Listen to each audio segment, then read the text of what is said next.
Hi, this is Mrs. Mix, and I am here to show you the student distance learning schedule that was shared by your teachers either yesterday or today. So the purpose of reconnecting with you and school, you may have heard that we will not be returning this school year, but we can still connect online and we can still learn in a fun and easy way. So we came up with this schedule to fit in with your regular life that you have to be sheltered in place and you're with your families, hopefully, and staying healthy. So you can fit this into your daily routine pretty easily. As you can see, first of all, you only have engagement time with up to 4 classes a day. So you'll never have more than 4 classes. You will only be engaging with your learning Monday, Tuesday, Wednesday, and Thursday. That leaves Friday free. So if you just look down your Monday column, you would see that the first thing that happens on Mondays from 8 a.m. to 8:45 would be technology, coding, or robotics classes if you would normally have those in your schedule periods 1, 3, or 5. So if you don't have those classes during those periods, you do not need to engage during that time. Pretty simple. The next 45 minutes from 8:45 to 9:30 would be your math class, but only if you have math first, third, or fifth period, or if you have Miss Jenkins period 5. You would engage with your math activities during that time. And then next would be science, but only if you have science period 3, 5, or 1. The last class that you would engage with on Monday would be PE, but again, only if you have that during period 1, 3, or 5. So depending on your individual schedule, you might have engagement time from 8 a.m. to 11 a.m. Or there might be some of those times where you don't need to be checking your Chromebook or checking Google Classroom for activities.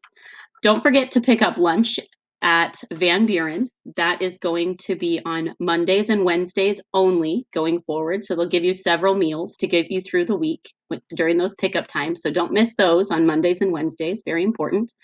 And in the afternoon, if you need help, if you need to contact your teachers, if you have questions for your teachers, they have available times in the afternoon.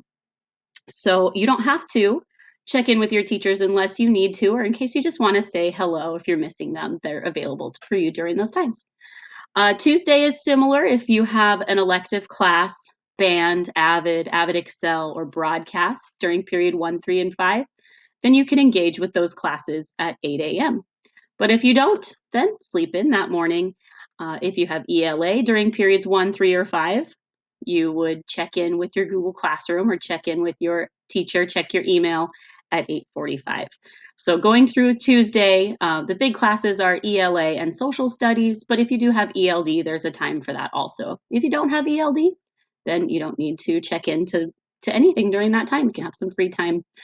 Then there's lunch. Hopefully you picked up lunch the day before because on Tuesdays and Thursdays and Fridays, there will no longer be lunch pickups. So those will only be Mondays and Wednesdays. And again, in the afternoon, your teachers will have office hours. If you need help or you just want to say hi, they will let you know how to reach them, maybe just through their email, or they might have a fun Zoom that you can see their face and have a conversation face to face. Wednesday and Thursday are very similar to the previous days that match. So Wednesday is math and science again. Thursday is ELA and social studies again. The electives might be slightly different. That's when you would check in with your math lab. And those are all even numbered class periods. So if you had those classes period 2, 4, or 6, you'd be checking in on Wednesdays and Thursdays. So really, there's not a lot of screen time where you have to be sitting at your Chromebook checking in on Google Classroom. It's all very reasonable. And if you can't check in exactly during those times, that's okay. You can do things later on in the evening if that's more convenient for you. So just go ahead and do what works best for you right now. What we really want to do is just make sure that you have the opportunity to do some fun and engaging things and keep your mind challenged during this break from school. So if you have any questions, you can reach out to me or any of your teachers.